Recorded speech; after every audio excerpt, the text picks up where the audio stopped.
Assalamualaikum. Good morning kepada yang ada dalam kelas sekarang ni and kepada yang tengok recording nanti. Good day to you. Mungkin good night ke, good evening ke bila awak tengok lah. Tuan-tuan dan puan, ladies and gents, sebangsa dan kaks. Kepada yang tak kenal atau mungkin first time join. Sorry, betul. Kita tinggi sangat. I know, right? Kau ni come on. Ingatlah saya, janganlah puji saya tinggi macam tu. Dipisah lagu dan irama.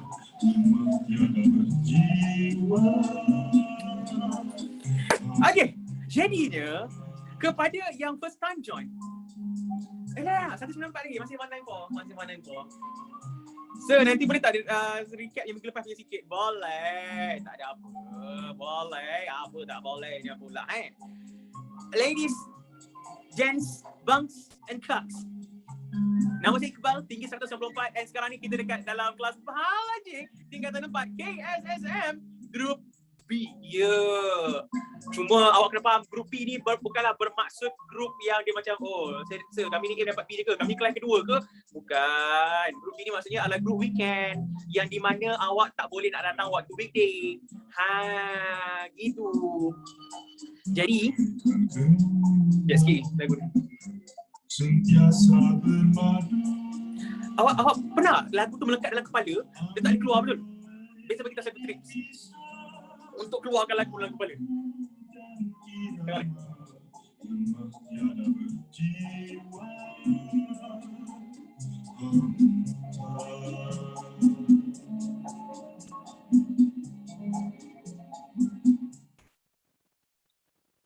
The trick untuk keluarkan lagu dalam kepala adalah untuk dengar lagu tu sampai habis. Sebab, awak tahu kenapa dia terngiang-ngiang dalam kepala? Otak kita tengah mencari ending. Betul tak? Bila awak terngiang-ngiang tu, awak terngiang-ngiang satu bahagian je. Betul tak? Terngiang satu bahagian je. Macam, getaran jiwa. Satu tu je dia ulang. Jadi, awak kena dengar sampai habis. Bila otak tu dengar sampai habis, otak tu dah settle. Dia macam, alright, done. Jadi dia dah tak ada terngiang-ngiang sangat dah. Itu satu trik dia sebenarnya. Kenapa dia terngiang-ngiang? Sebab the brain is searching for the ending. So that is one trick Tapi kadang-kadang ada yang lagu yang melekat dalam kepala sungguh-sungguh bukan sebab dia terngiang-ngiang, sebab awak memang tengah meminati lagu tu sangat-sangat. Itu memang akan melekat dalam kepala sampai ke sudah. Okay?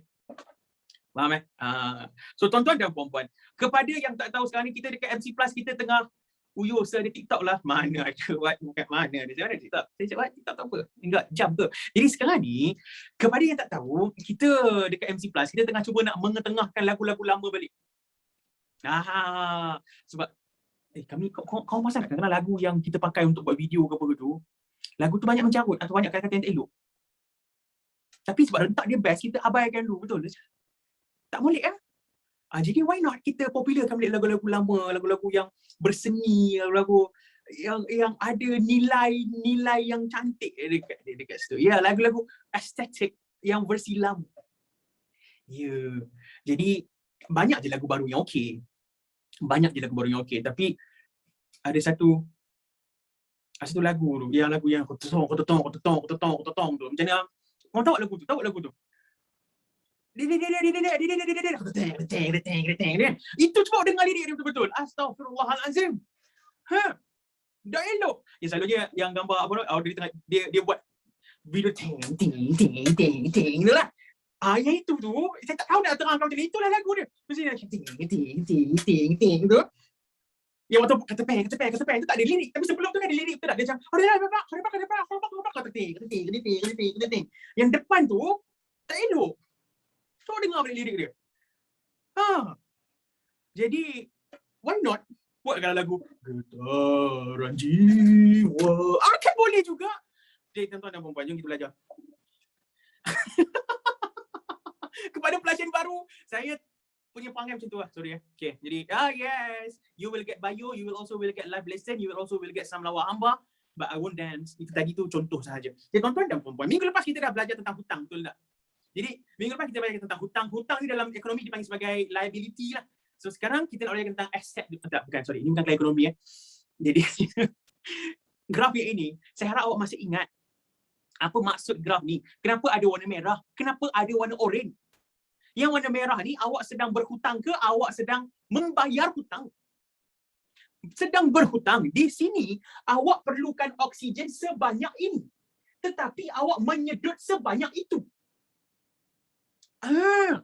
Jadi sekarang ni, badan awak minta 100 oksigen, awak bagi 20. Badan awak minta 100 oksigen, awak bagi 60. Jadi waktu ni, badan awak bagi juga macam mana yang diperlukan, 100 oksigen, tapi awak tak bagi oksigen.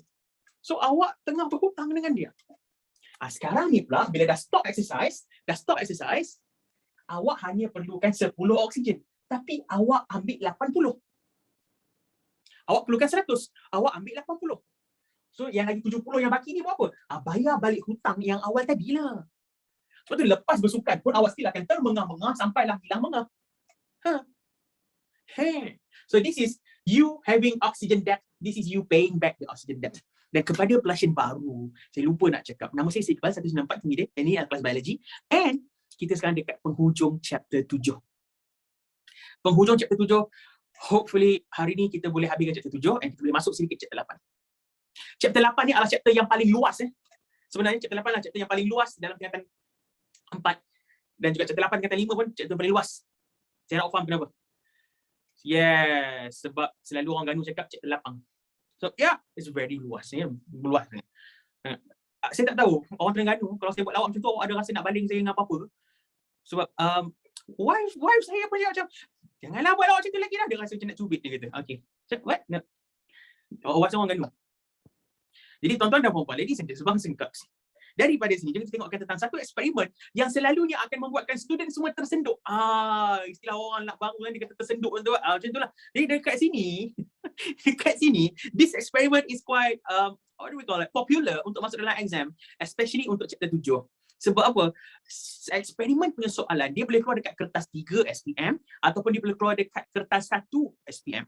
Kertas 1 subjek objektif lah, A, B, C, D. Kertas 3, you have to plan the experiment and you have to explain the experiment. Okay, ada sedikit discussion dekat situ kalau ada perlu lah. Tapi for now, we want to see how the experiment goes sahaja. Untuk kali ini kita akan gunakan lipas. Okay, one day, kalau sekolah buka nanti, nampak tak ayat saya kalau sekolah buka? Saya dah tak sure bila sekolah buka. Kan selalu saya cakap, one day PKP akan habis. Sekali ni saya cakap, one day PKP mungkin habis. We are in that situation. Tapi sekarang ni tuan-tuan dah buat ladies and gentlemen and girls. Apa yang kita nak buat dekat sini sebenarnya? Okey, Jan. Saya beritahu semua dulu boleh? Saya beritahu semua benda kat sini dulu. Lepas nanti awak akan ada banyak soalan tau. Soalan awak contohnya macam, Sir, kenapa nak guna air berwarna? Sir, kenapa kena letak situ? Sir, kenapa kena guna lipas? Sir, guna benda lain tak boleh ke? Okey, saya tahu semua soalan tu. Soalan tu awak akan tanya dia, confirm. Sebab apa? Sebab inilah yang dia akan tanya dalam exam. Kenapa guna air berwarna? Kenapa kena letak air kukus ataupun water bath dekat sini? Kukus air. Air kukus pula. Jangan air kukus kukus air. Beza tau. Air kukus tu kita kukus air tu sampai panas. Kukus air ni kita bagi temperature dia constant sahaja. Jadi jom. First kita letakkan bika. So this is the bika, yes. Saya gunakan warna merah boleh untuk menunjukkan ke dia ni setup dia, bika. And dekat dalam bika ni pula, inside the beaker, kita akan letakkan tabung uji. Dalam tabung uji ni, dekat ambil tabung uji tu, letakkan soda kapur ataupun lime soda. Okay? Soda lime. Soda kapur ataupun kapur soda ataupun soda lime, letakkan dekat bawah. Dia macam batu-batu halus. Dia macam batu-batu halus. Dia macam butir-butir bulat-bulat kecil macam tu. Okay. Lepas tu, kita letakkan kasar dawai. Okay, letakkan kasar dawai. Atas kasar dawai ni, kita letakkan lipas. So, lipas tu macam mana? Sorry. Ada yang tanya lipas tu macam mana. Bukan sengaja saya nak buka gambar ni. Saya minta maaf.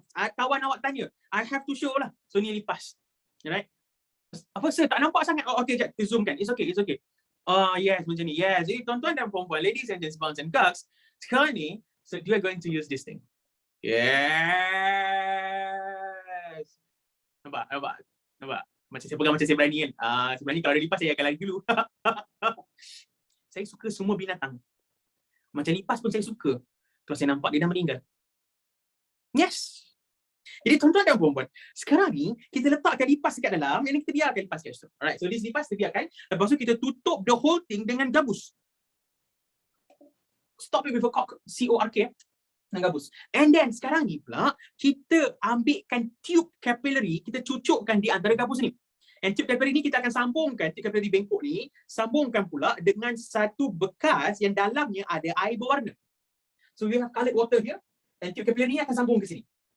So this is the basic setup. This is the basic setup. Lepas tu, kita akan ambilkan satu lagi tube, kita cucukkan dekat sini. Dan tube yang kita cucuk yang kedua ni pula, kita biarkan lepas tu udara sahaja. Tapi kita ada penyepit. Sebab bila perlu, tube ni, yang ini tube capillary ni kaca. Tube capillary ni kaca tau. Tapi yang tube yang ini, boleh jadi tube getah. So kita tutup, kita kapitkan dia. Kapitkan dia tengah. Tapi bila perlu, kita kena boleh buka. So sekarang ni dah dapat setup ni kan? Okay. Awak dah faham semua gambar ni? Dah faham semua gambar ni macam mana? Yang belah sini pun lebih kurang sama je. Tapi kita ambil yang satu ni dulu. Betul? Dah faham gambar. Tapi sekarang ni dah faham gambar tapi makin banyak soalan. Kan? Dia macam, okay, so dah faham. Tapi kenapa kena guna air warna saja? Air warna ni nak dapat macam mana saja? Sebenarnya tak ada warna saja. Kena ambil air sungai yang kotor tu dapat ada warna saja. Macam tu betul tak? Kalau banyak soalan. Betul? Kenapa guna lipas saja? Kenapa nak letak lipas saja? Kenapa ada kapur saja? Kenapa ada air pukul saja? Kenapa ada ni? Okay. It's okay. Betul. Semua soalan tu lah yang boleh ditanya dalam exam. Jadi jom kita terangkan one by one apa benda yang kita buat ni sebenarnya. Kita tengah nak mengkaji kadar respirasi. Sekarang ni kita tahu tak? Saya bernafas berapa banyak? Saya berrespirasi berapa banyak? Tapi boleh tak saya nak kira macam ni? Ni kadar respirasi saya. Boleh tak? Adakah itu akan menggambarkan kadar respirasi? Tidak, sebab itu menggambarkan kadar pernafasan. Tapi bukan kadar saya mengambil oksigen dan membuangkan karbon dioksida. Itulah respirasi. And kadar respirasi ini boleh berubah contohnya. Satu lagi. Saya nak tanya, antara dengan yang mana yang lebih tinggi kadar respirasi? Jawapannya tak boleh nak kira. Sebab apa? Ambil cepat sangat. Jadi kita tak tahu berapa banyak yang terserap masuk dalam badan. Betul tak? Tapi yang kedua tadi, mungkin lebih banyak menyerap oksigen.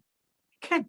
Jadi inilah gunanya setup ni yang dipanggil sebagai respirometer.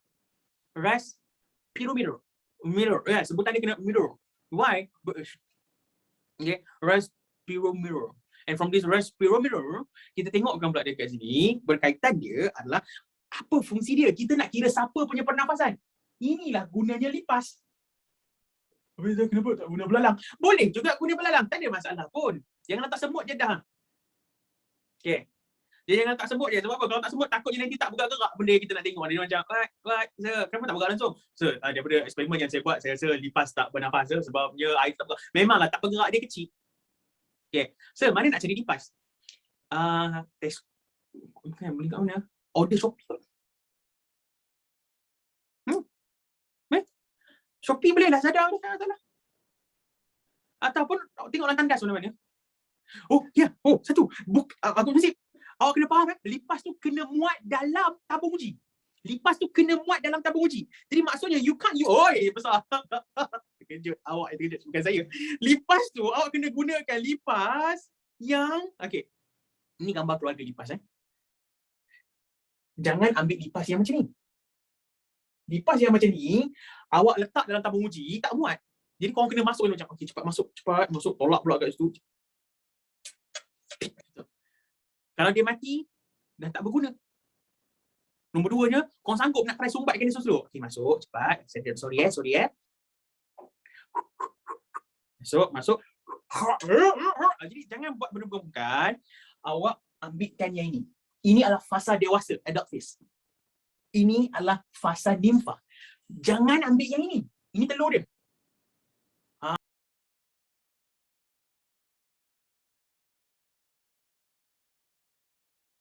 Korang ambil yang ini tak bernafas dia kat situ. Itu bahaya juga kat sini. Jadi korang ambil yang ini. Ini ada dua sebab kenapa ambil fasa nimfa. Fasa nimfa ni, kalau awak perasan, tak ada kepak.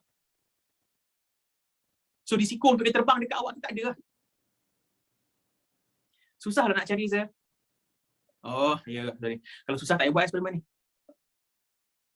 Lupakan je. Benda susah buat pun nak buat. Okay, kita nak buat benda senang. Benda yang senangnya adalah kita gunakan daun lah. Kita ambil daun. Kita letak kat situ. Jadi kita boleh cakap, daun tu tak ada respirasi. Boleh.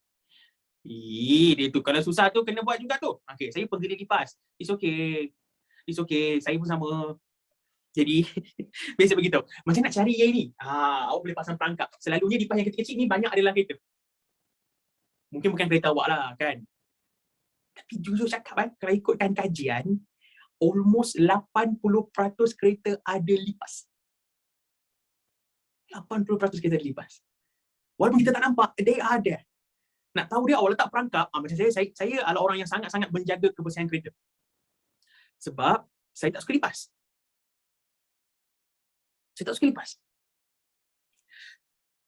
Jadi saya jaga kebersihan dengan harapan tak lipas. Cuma one day saya sajalah pasang perangkap lipas tu kat dalam. Esok pagi saya tengok perangkap tu ada 5-6 ekor lipas kecil. Oh my god. Saya macam dah, selama ni aku drive dia ada. Macam tu. Saya perlu cuak. Seriously. So you have to take care. Kenapa dia macam mana dia masuk? Awak parking, adakah awak parking dekat tempat yang memang confirm tak ada lipas? Waktu tu lah dia masuk. Sebab lipas akan mencari tempat-tempat yang sejuk. Boleh awak parking kan, redup kat bawah tu, redup kat celah tayar, redup kat kereta tu. So dia masuklah dekat dalam celah tu. Yes, macam tu. Jadi sekarang ni, lepas ni saya nak cakap dekat mak saya, jangan parking kereta. What? Betul kalau nak beli barang dekat Tesco macam mana? Bagi satu tu. Minyak tu lah. Macam tu ke? Okay, jadi permainan korang lah, korang boleh duduk boleh. Sekarang ni daripada sini, 1, 2, 3, awak ambil lah mana space yang sini. Lepas tu, dah dapatkan lipas ni, awak letakkan dekat dalam supaya, tapi ada syarat tau. Okay, dengar ni ya. Saya tahu awak tak suka lipas. Satu, kita pun tak suka lipas. Tetapi,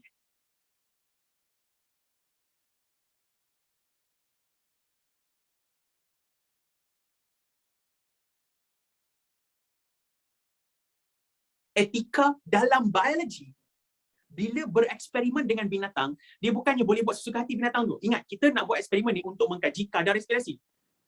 Bukannya kita nak buat eksperimen ni untuk sambil-sambil bunuh lipas. Awak kena faham yang ni tau. Nak bunuh lipas, you bunuh outside of the experiment. I don't mind. Tapi kalau kita buat eksperimen ni sama-sama, and awak dengan sengaja menyeksa atau membunuh binatang sewaktu eksperimen biologi, awak akan ditendang keluar daripada makmal saya. Kalau contoh, macam ini cerita betul Waktu saya buat eksperimen ni dulu, one of my friend terbunuh lipas. Sebab dia nak masukkan lipas tu dah nak keluar, dia cakap, tak masukkan macam tu. Jadi badan dia masuk, kepala dia kat luar. Bukanlah kepala dia, separuh badan dia masuk, separuh badan dia kat luar. So of course mati yang lipas tu. Itu cerita lain. Tapi kalau ada one day, let's say kalau kita duduk dalam satu makmal yang sama, and saya nampak awak melakukan sesuatu yang melanggar etika dalam biologi punya eksperimen, jangan terkejut kalau awak kena halau sambil kena maki. Because in biology, we don't promote any kind of animal abuse. Even kalau nak membedah katak, ada etika dia. Nak membedah katak adalah untuk kita belajar internal environment of the frog. And at the same time, kita dapat bayangkan sikit internal environment of binatang-binatang lain. So kita kena bunuh dia. Bukan awak tak boleh nak ambil terus potong dia. Itu akan menyeksa dia. You have to make sure dia pengsan dulu. Bukan pengsan biasa. Pengsan yang brain dead. Itu kita letakkan kloroform. Kita biarkan selama 20 minit. Kalau awak letak kloroform, betul awak letakkan hanya 5 minit, dia akan pengsan tapi dia tak mati lagi. So ada kemungkinan dia akan terbangun sewaktu awak membedah. Itu juga menyalahi etika. Maksudnya awak tengah berlaku zalim dengan dia, maksudnya awak tengah membedah dia hidup-hidup. In biology, semua benda bila berkaitan dengan binatang ataupun tumbuhan akan ada etika yang perlu dipatuhi.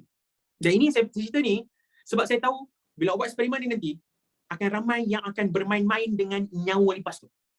Awak jumpa lipas dekat dalam tandas, awak nak bunuh dia, tak ada masalah. Awak jumpa lipas dekat bilik awak nak bunuh dia, tak ada masalah. Tapi kalau awak ambil dia, masukkan dalam makmal, dan awak permainkan nyawa dia macam tu, itu dah kira salah. Saya cakap ni sebab saya adalah waktu saya dekat universiti, saya memang buat eksperimen pasal binatang. Saya buat eksperimen pasal kambing.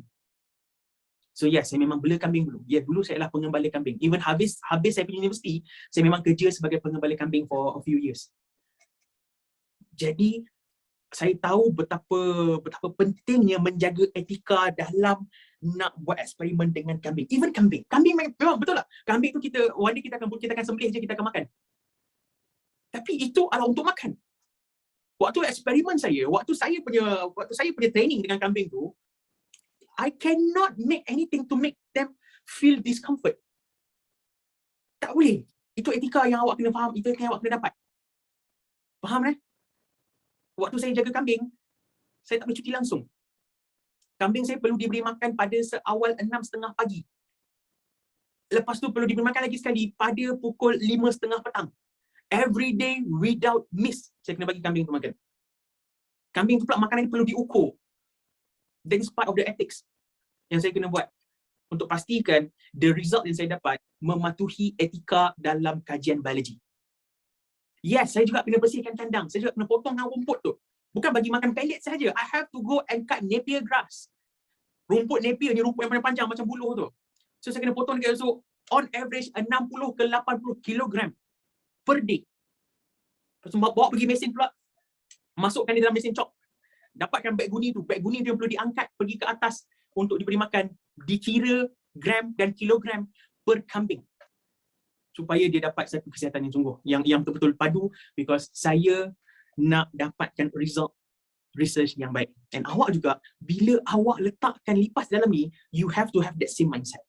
This is not something that you hate. Although you hate, this is something that is going to give you ilmu. This is something that is going to teach you something. So you have to jaga dia sungguh-sungguh. Faham? Sebab saya nanti awak tengok bila sekolah ni buka, awak akan tengok kawan-kawan awak yang tak pernah dengar apa yang saya cakap ni, awak akan tengok macam dia buat kat lipas tu.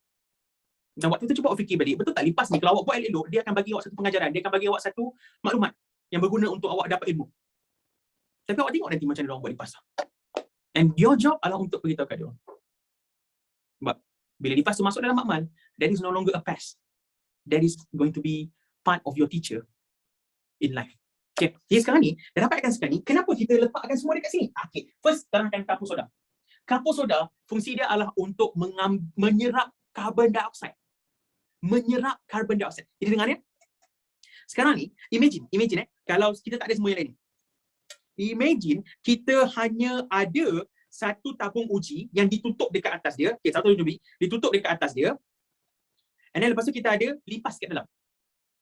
Sebelum lipas ni masuk, betul tak? Dalam ni ada karbon dioksida, ada juga oksigen. Betul? Sebelum lipas ni masuk. Tapi sebelum lipas ni masuk, karbon dioksida adalah 0.03%.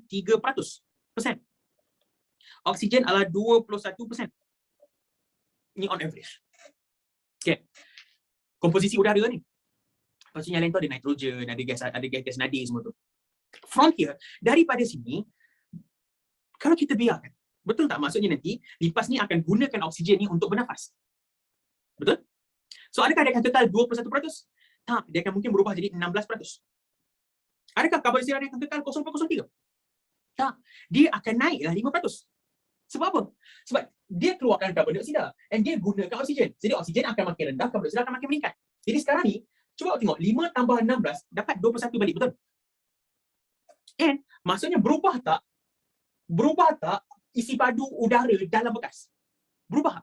Tak berubah. Yang berubah adalah composition dia. Percentage dia berubah, tetapi dia punya jumlah udara, isi padu dia, the volume of air inside this tube remains the same.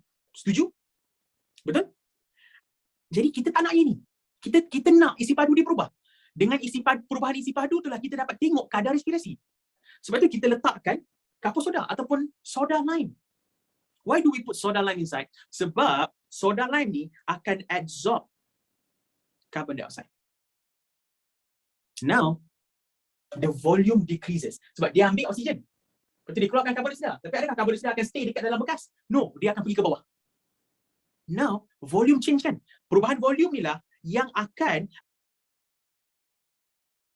mempengaruhi kenaikan udara, kenaikan air kat sini. Bila isi padu dia berkurang, saya nak tanya, bila isi padu berkurang, tekanan bertambah ke berkurang? Tekanan berkurang. Isi padu berkurang, tekanan berkurang. Udara sini makin sikit. Jadi tekanan udara dia banyak ke sikit? Makin sikit lah. Maksudnya apa tau? Ibaratnya macam lipas ni gunakan ini macam straw. Dia sedut udara kat sini, menyebabkan air ni akan naik slow-slow. Faham tak? Jadi berapa banyak air ni naik, itulah jumlah oksigen yang digunakan oleh lipas ni. Faham dah saya tak boleh semua? Jadi kenapa kena gunakan air yang berwarna? Why do we have to use coloured water? Senang nak nampak dia turun naik, itu saja. Senang nak nampak dia turun naik, itu je sebenarnya. Jadi sekarang ni, tak lemas ke lipas tu? Kalau kita biarkan lama-lama, dia akan lemas lah. Sebab tu, lepas kita dah tengok air ni naik, kan, dah dapat bacaan ni, kita kena, dah rekodkan bacaan, kena bukakan skru ni. Bila bukakan skru ni, dia akan masukkan udara ni balik. Dia akan balance tekanan dekat dalam, dan pada masa yang sama oksigen fresh akan masuk. Tapi bila oksigen ni masuk, betul tak, air ni pun akan kurang balik. Kurang balik kan? Lepas tu you tutup balik ni, you buat bacaan kedua pula. So ini guna dia ni. Ini untuk menyelamatkan lipas ni. Kalau tak nak lah oksigen dia makin sikit. Dan lepas tu volume pun makin rendah. Takut nanti lipas ni pun tak dapat nak bernafas dah. Okay. So this is how you do. Boleh nak? Dapat? Ya Allah. Meeting lah. I can see your face. Oh my God. Hai, apa khabar semua?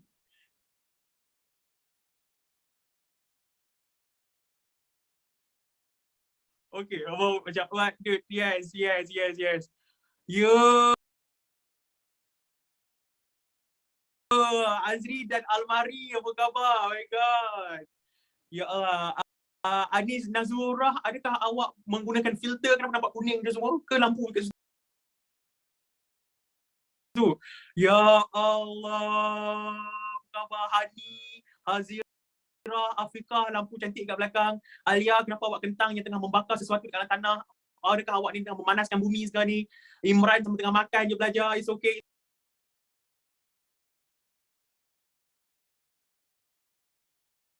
It's okay, asalkan makanan tu tak rangup, tak ada masalah itu sahaja. Ya. Yeah. Nisha, welcome back. Mana awak pergi selama ni? Lama menghilang.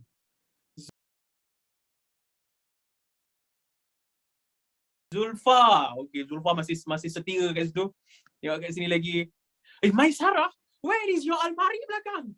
Dah penuh belum? Ada? Oh, dah rumah angle. Okay. Oh, ya Allahu Akbar. Kentang tu dah siap ada handbag. Faham. Siap. Afah. Itu bilik Doraemon ke? Nampak? Saya kenal bilik Nobita dengan Doraemon. Dengan main-main ni. Tengok kat atas meja saya tu, ada Doraemon tau. 2 Doraemon je kat situ. Saya peminat tegar Doraemon sebenarnya, tak main-main. I grew up with Doraemon. Ya, Rizwan. Awak ingat saya tak perasan tadi waktu tidur? Tu. Alright, jadi tuan-tuan dan puan-puan, Nazrul pun ada guys tu, masih tak diculik, syukur alhamdulillah. Ada gambar. Oh my God. Alif, pastikan awak dapat oksigen yang mencukupi dekat bawah tu, okey? Adakah awak ni adalah peminat aquaria sebenarnya? Alright, that's good. Tuan-tuan dan puan-puan, ladies and gents, bang Zendar, setakat ni dah boleh faham eksperimen ni betul tak? Dah faham kan? Satu soalan sekarang ni. Apa fungsi sebelah ni? Ini yang dipanggil sebagai control. Kawalan. Maksudnya apa? Sepatutnya eksperimen kalau kita buat, yang sini akan naik. Sebab sini ada lipas yang tolong menyedot udara, betul tak? Sini akan naik. Sini sepatutnya naik tak? Sini sepatutnya tak naik. Tapi kalau waktu awak buat eksperimen, dua-dua naik, tak boleh pakai Harizah. Maksudnya, setup ni ada something wrong. Setup ni ada salah. So you have to betulkan dulu the setup, sampailah awak dapat ni tak naik, ni saja naik. Boleh? Boleh follow kan? Ya, sebab takut dalam tube ni tiba-tiba rupanya ada seekor lipas lagi duduk kat sini. Contoh itu okey ke? Bayangkan tiba-tiba awak tengok dalam ni nampak macam berkabus, ada orang bernafas macam tu. Dalam tu tak ada apa-apa. Tu macam nak, oh my God. Korang terletakkan jin ke dalam. Oh my God. Okay, dah. Ini balik sikit, jangan buat dia sangat. Okay. Ernisha, mana whiteboard? Where's your whiteboard? Okay. Tak buruk. Saya tanya, Kasadawai ni untuk apa pula? Kasadawai ni untuk apa? The Y-Ghost, what is the Y-Ghost? Ya. Tempat letak lipas, tak naklah bagi dia kena kat kapal soda ni. Tu je. Yes. Lepas tu, apa fungsi kukus air ni? Okey, jap. Kukus air bukan air kukus Soalan. Kukus air bukan air kukus. Air kukus kita kukus dia sampai 100. Kukus air ni maksudnya kita boleh kawal suhu dia. Yes. Kukus air yang sebenar bentuk dia macam ni tau. Saya tak tahu dekat sekolah korang ada ke tidak. Water bath. Water bath lab. Okay. So ini adalah water bath. Saya tak sure dekat korang punya mahmal ada ke tidak. Tapi sekolah saya dulu tak ada. Sekolah saya agak kami guna manual. Okay. Jadi dekat sini, you can set the temperature here. Nampak tak? 37 ke, 36 ke, letakkan dekat sini. So dalam ni, sentiasa constant air. Dia tolong kawalkan. Kalau dia panas sangat, dia terus stopkan benda supaya dia boleh sejukkan balik semua. Ya, macam mamal saya tak ada. Saya first time jumpa benda ni waktu waktu degree, I have to make a water bath. Saya kena buat kukus air. Jadi waktu tu dia minta suhu air tu, temperature dia 36.5 untuk tengok sel manusia. So saya macam dah, okay boleh. Waktu tu saya dah risau lah, 36.5 maksudnya kena panaskan air, lepas tu tutupkan balik bangsa benda tu, tunggu dia 40, dia turun sampai 36 macam tu. Lepas tu baru letakkan sel. So macam dah susah, lepas tu dah sejuk sangat, kena panaskan balik, tutup balik, panas balik, tutup balik lah. Lepas tu saya dah start lah buat dekat dalam amal, dah letak lah panas air semua. Tu kan saya tanya macam, kau buat pun? Water bath kita ni.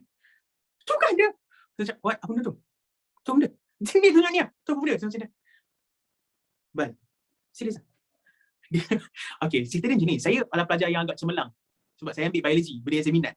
Memang saya cemerlang lah, berlaku macam cemerlang. Tapi benda dia tu benda, dia macam ni lah. Macam tu lah. Down lah. Macam mana? Saya sekolah je tak ada benda tu. Oh my God. Okay, jadi kat sini, water bath ni dia akan letakkan macam tu. Okay. Saya macam nak cemerlang, belajar. Awak kena faham. Betul lah, awak nampak macam saya ni gempak gila Bayu kan?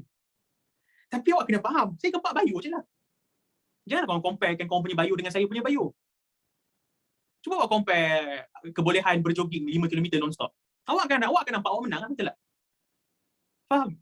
Janganlah comparekan saya punya kekuatan yang paling power dengan awak punya benda yang baru nak belajar. Cuba awak comparekan kebolehan memanjat 5 tangga serentak, contoh. Cuba awak comparekan kebolehan lompat tinggi, contoh. Cuba awak comparekan kebolehan mengira, contoh. Everyone ada dia punya kekuatan dan kelemahan masing-masing. It just so happen, I'm teaching you something that I'm very good at. Takkan saya nak ajar awak teknik-teknik menguruskan badan. Kau faham kan? Buat satu teknik ni, confirm awak akan kurus. Jadilah seperti saya. Memang janganlah. Faham? Itu sahaja. So you don't compare yourself dengan orang. You compare yourself dengan awak yang lama. Cukup lah. Are you improving or are you not improving? If you are improving, then that's good. If you're not, you have to check back. Okay. Jadi, saya ulang balik sekarang ni. Apakah fungsi? What is the function of kapur soda? Kapur soda ni English panggil sebagai soda lime. Yes, dia akan absorb CO2. Serap carbon dioksida. So, apakah fungsi color? Kenapa ada color?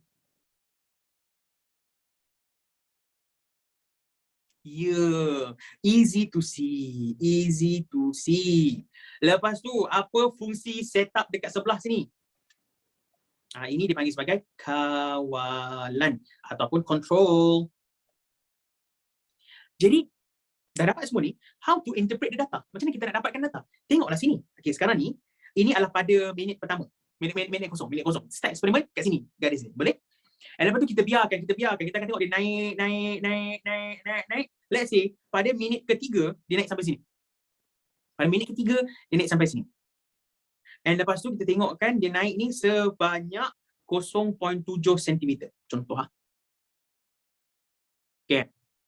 So inilah awak punya pemerhatian. Jangan pemerhatian awak tengok lipas. Faham? Macam waktu buat eksperimen, jangan kau duduk sibuk tengok macam, lipas ni, oh my God, look at it. Tengok dia bergerak tu. Dia panjat lah, turunlah balik. Dia panjat lah. Tak, awak tengok sini. How? Awak silap tengok sini. Lipas tu bergerak atas bawah, tidak mempengaruhi awak punya bacaan awak kat sini. So, ada test, macam nak tengok ni. Tengok lah. Okay. Tanda dengan mata kat sini. Lepas tu nanti dia dah naik, lepas 3 minit, kau tanda sini pula. Tengok banyak mana dia naik lah. And lepas tu, memang susah sikit nak nampak tapi itu that is your job lah untuk dapatkan bacaan yang betul. Lepas tu, how do you kirakan dia punya rate of respiration? A rate of respiration ataupun ROR. Kadar respirasi. Macam mana? Awak ambilkan jarak yang dilalui, dia punya sentimeter dia, awak bahagikan dengan dia punya masa, sama ada minit ataupun masa in saat. Macam nak tahu nak dapat saat ke minit? Ini bergantung kepada soalan. It depends on the question. Some soalan dia minta jawapan dalam saat, some question minta jawapan dalam minit. Depend on the question sahaja. Kalau dia nak minit, awak kirakan minit. Kalau dia nak saat, awak kirakan saat. Boleh? So, dia macam hal laju lah. Betul lah. So, it becomes speed lah. Ya, sama lah. Kadar respirasi dia adalah kelajuan dia naik. Kalau dia naik lagi laju, maksudnya dia respirasi lagi laju. Dia naik perlahan, respirasi lagi perlahan. Jadi sekarang ni berapa sentimeter dia tadi? 0.7. Berapa saat dia tadi? Kalau nak kira saat lah. 180 saat. Sebab apa 180 saat? 3 minit. 3 minutes. So dapatkan dekat sini, you calculate now. Sekarang dapat berapa? Dapat berapa? Kirakan sekarang ni gunakan kalkulator awak. 0.7 bahagi dengan 180. So jawapannya adalah 3.8. No, 0.039. Yeah, 0.030 ke? 0.03. 0.04. 0.0039. 004 boleh. 0.004. So inilah jawapannya. Tapi satu benda, unit jangan lupa. Unit jangan lupa. Don't forget the unit. Don't forget the unit. You forget the unit, you become wrong. So sentimeter per saat. Boleh tak nak tulis sentimeter saat -1? Boleh, sama. No, 9 ni after bunda. Oh, maksudnya 0.039 lah. So maksudnya dia dapat 0.038 something tadi. So maksudnya 0.039 tak? Sentimeter per saat. So this is your final answer. Okay? Dapat? Itu je cara nak kira dia. Tapi sometimes awak dah buat semua ni, dia tak naik. Awak dah buat semua ni, dia tak naik. Kenapa dia tak naik? Ini common mistake. Yang pertama, lupa tutup clip. Yang kedua, awak tak bagi sini betul-betul kedap udara. Kalau betul-betul kedap udara, barulah volume dia akan berkurang. Volume of air ni akan berkurang. Tapi kalau sini ada terbuka sikit, udara akan masuk. Tak valid lah. So this is some mistakes yang boleh berlaku bila buat tak betul. Yang ketiganya, awak punya tube capillary ni ada something yang tersangkut in between here. Maksudnya ada dulu dah buat eksperimen tapi tak basuh habis contohnya. So dia akan sangkut kat situ. Yang keempat, lipas tu dah mati. Macam nak tahu lipas tu dah mati? Kau tengok dia tak bergerak tu, dia dah mati je. Simple je. Okay? Boleh? So itulah dia pasal respirometer. So far, kalau dah tak berjaya naik tu, maksudnya awak kena buat lagi sekali semua untuk dapatkan balik. Leceh tak kalau kena buat balik? Leceh kan? Tapi that is part of research. Okay. Macam saya pernah awak nak dengar satu cerita research yang saya gagal. Saya gagal sampai sekarang, saya terus stop terus. My research yang pasal kambing tu, part of it adalah untuk saya buat cryogenic. Maksudnya saya akan freezekan sperma kambing selama 6 bulan sebelum saya thawkan dia balik. Maksudnya saya nyah bekukan dia balik, barulah saya akan ambil tengok sperma tu boleh hidup ke tidak. Nak pastikan dia hidup, inilah eksperimen saya. Saya ubah dia punya ramuan yang saya kena letakkan solution something untuk pastikan dia menjaga sperma tu daripada mati selama 6 bulan dalam keadaan below freezing. Negatif 162 degree Celsius. So solution tu saya gunakan TCAYE, tercair adalah dia punya combination dia semua tu. And combination tu lah yang saya punya eksperimen. That is the secret ingredient lah. Kalau berjaya benda tu maksudnya I can make a new solution and that new solution can be used worldwide. Contohnya cerita dia. Tapi waktu storage tu dalam masa bulan ke-5 tempat penyimpanan tu, peti ais besar tu ada masalah. So they have to renovate the whole thing. They have to pindahkan semua. Dan waktu pindah tu berlakunya ralat yang menyebabkan the sperm nyah beku awal. So apa yang patut saya buat sekarang ni? Kena buat daripada mula balik lah. Maksudnya I have to dapatkan 12 ekor kambing untuk dilatih supaya senang diambil sperma dia selama 3 bulan nanti. Dah latih 3 bulan, dah train 3 bulan, barulah I can get the sample. For another month lagi saya kena latih dia. 3 bulan tu nak training. Sebulan lagi untuk pastikan sperm sample dia cantik. Lepas tu barulah bulan ke-3, bulan ke-4, masa bulan ke-5 ni nanti, barulah saya kena freeze kan. And then 6 bulan nanti, maksudnya total 11 bulan lah. Jadi saya dah pada bulan ke-10 rosak. Pada bulan ke-10 rosak, so saya kena mula balik pada bulan pertama. So tahu apa yang saya buat? Saya cakap ke lecturer saya macam, Dr. Mesh, saya ambil cuti kejap. Waktu dengar tu, dia rasa nak maki, rasa nak mencarut, rasa nak marah, rasa bengang sangat-sangat because I wasted 10 months. Waktu saya ambil cuti, kejap lah. Saya ambil cuti tu tahun 2018. Sampai sekarang saya masih cuti. Tapi bukan salah siapa-siapa. Things happen. In research, things happen. In research, things happen. Saya tak nak sambung ke? Nak. Saya memang nak sambung. Saya memang nak balik.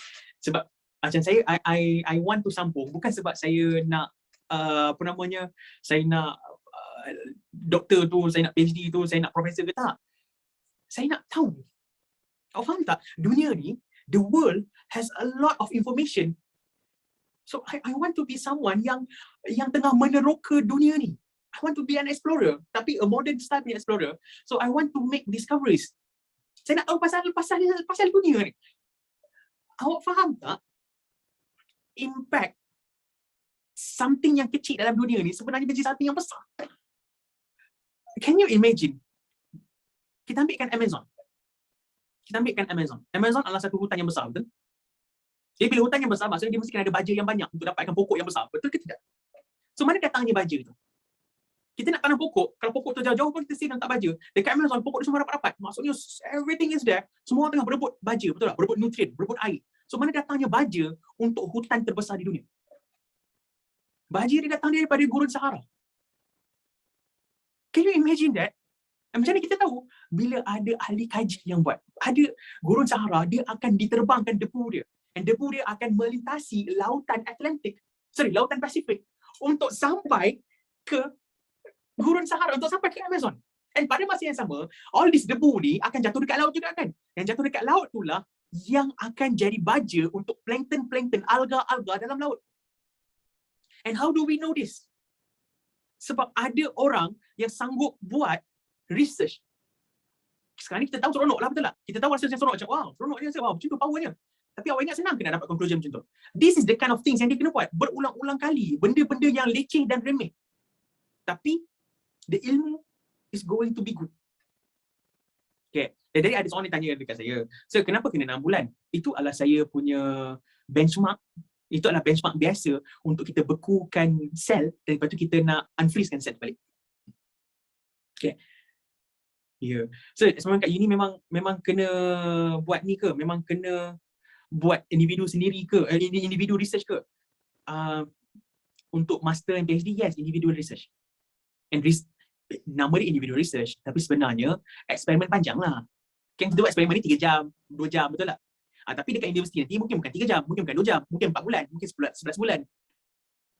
Betul, bila dah siap eksperimen tu nanti, kena tulis lab report. Macam kita tulis lab report, betul tak? Sekarang ni awak tulis lab report, awak ada awak punya masalah, betul, awak ada awak punya radas, awak punya material and apparatus, prosedur, hipotesis, semua tu kan? Kami pun, master and PhD pun, benda yang sama. Tapi dalam keadaan yang panjang. Mungkin 80 muka surat, mungkin 300 muka surat. Itulah yang kita panggil sebagai thesis.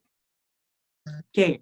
Jadi apa yang awak tengah belajar sekarang ni, apa yang awak tengah try sekarang ni, sebab tu saya explainkan dekat awak all the ethics, all the things yang awak kena buat. Walaupun remeh, you have to hadap. Sebab maklumat yang awak akan dapat dekat sini akan dibaca oleh ramai orang.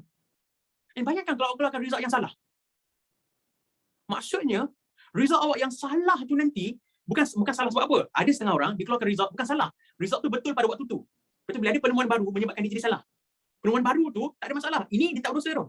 Tapi kalau awak buat sambil lewa, dapat result yang sambil lewa, awak publishkan result yang sambil lewa tu, dibaca oleh orang, dosa dia akan jadi berpanjangan. Contoh paling besar sekarang ni adalah ni, MSG. Betul tak sekarang ni semua orang duk ingat MSG tu adalah satu bahan yang akan merosakkan otak, satu bahan yang akan menyebabkan kita jadi bodoh, satu bahan yang akan menyebabkan otak kita lambat berfungsi, betul?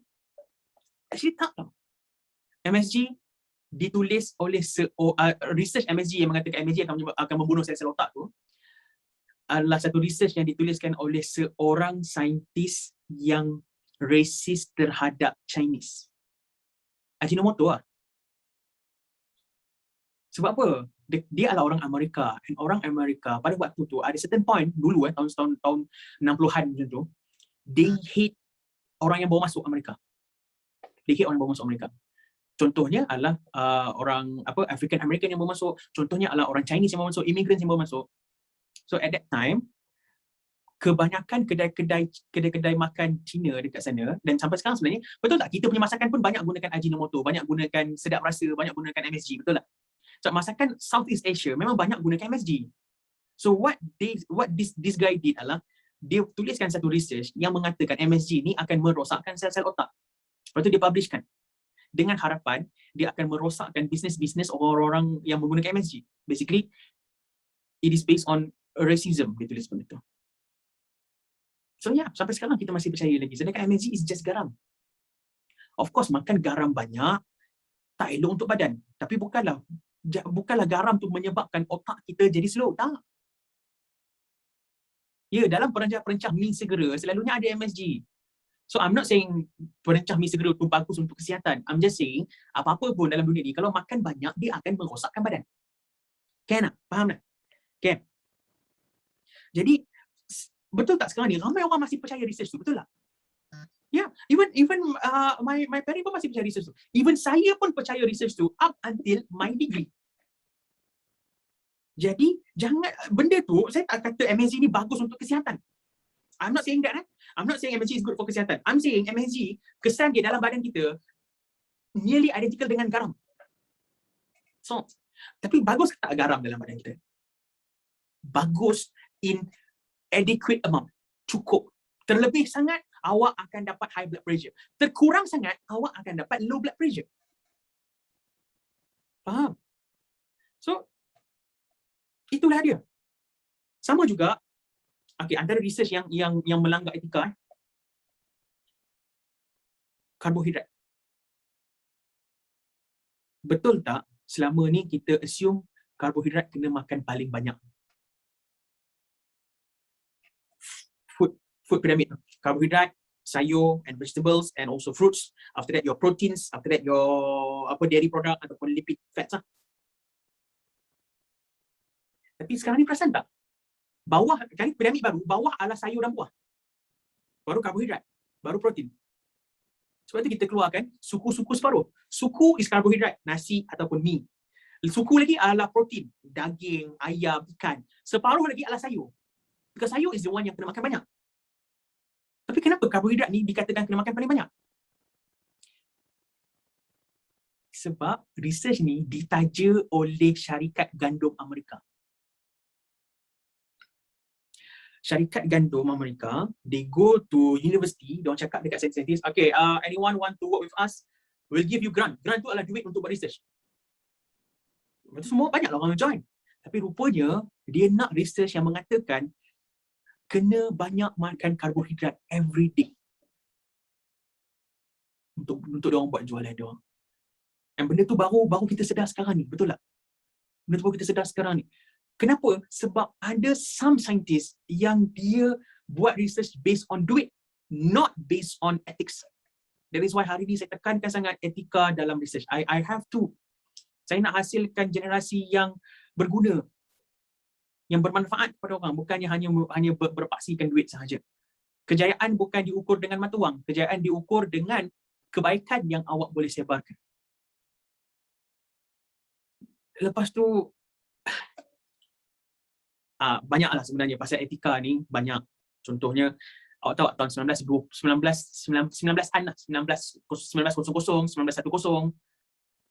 waktu tu rokok dikatakan bagus untuk kesihatan. Itu research yang itu pula ditaja oleh syarikat-syarikat rokok besar dekat Amerika pada waktu tu. So kenapa semuanya Amerika saja dia cakap? Waktu tu they have the money. Waktu lepas Perang Dunia Kedua kan diorang naik sungguh-sungguh, betul tak? And waktu tu everyone believes in science. Everyone believes apa yang profesor cakap. Apa yang profesor cakap semuanya macam betul lah tu. Jadi all this big money they use professor as a puppet untuk cakap apa yang diorang nak. Sekarang ni kalau perasan, research semua dah dibuat dekat universiti awam.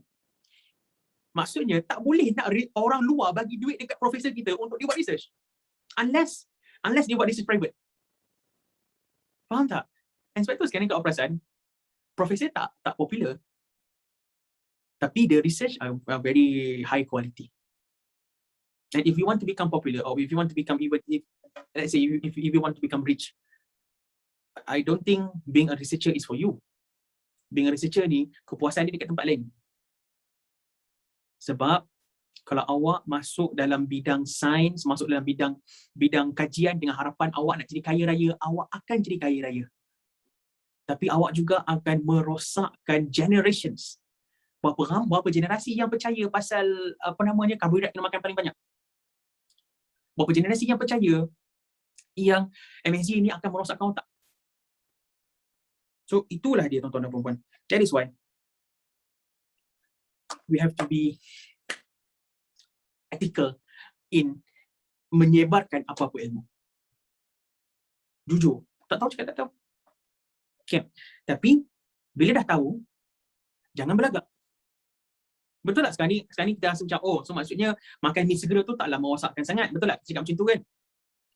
Tapi kalau ambil banyak, still akan merosakkan badan. Nombor duanya adalah, kalau dah pandai, jangan jadi berlagak. Maksudnya janganlah awak nanti cakap kat your parents ke apa ke, mak sebenarnya mak MSG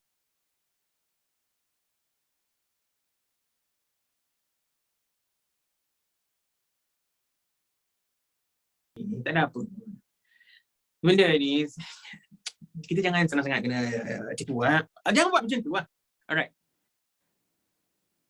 Lagi banyak ilmu yang awak ada, sepatutnya dia akan lagi banyak menunjukkan banyak benda yang kita tak tahu.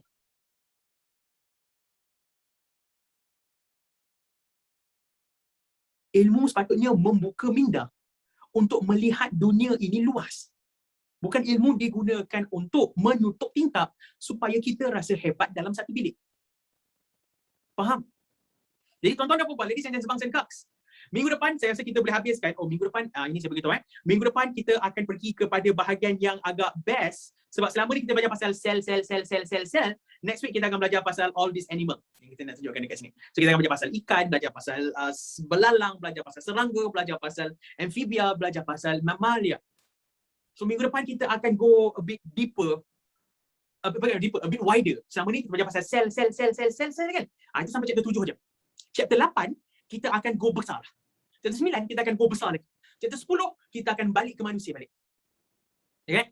So minggu depan I hope we can explore the world together. Explore the animalia world together. For now, itu saja dari sini. Kita akan jumpa lagi minggu depan pada hari yang sama, waktu yang sama, tetapi tarikh yang berbeza. Goodbye. Thank you. Take care.